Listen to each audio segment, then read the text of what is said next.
When people lack hope, that's when they use substances more. The opioid epidemic does not stop at prison walls in Canada, where nearly 1 in 4 federal inmates are receiving opioid agonist treatments like methadone or Suboxone.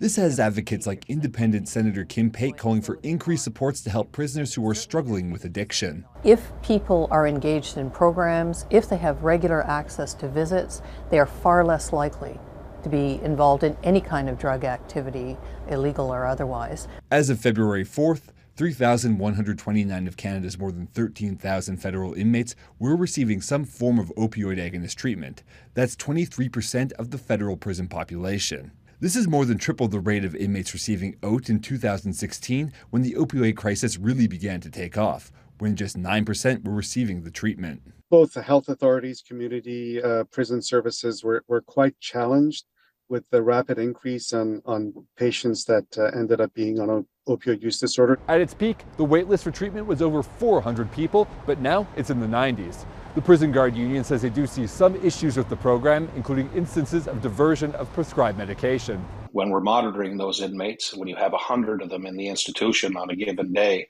operationally in the morning to get that routine done is a nightmare. I've been a correctional officer for 21 years, and I've never seen this amount of drugs inside of our prison walls and fences.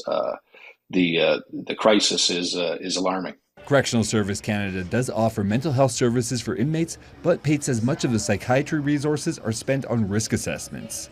She argues there needs to be a greater shift of focus on reintegrating people into society. Whenever we relegate people who are suffering with addictions, especially when it's linked to past trauma, to prison, we're basically reinforcing and increasing the risks to them in terms of their inability to be in the community. David Baxter, Global News, Ottawa.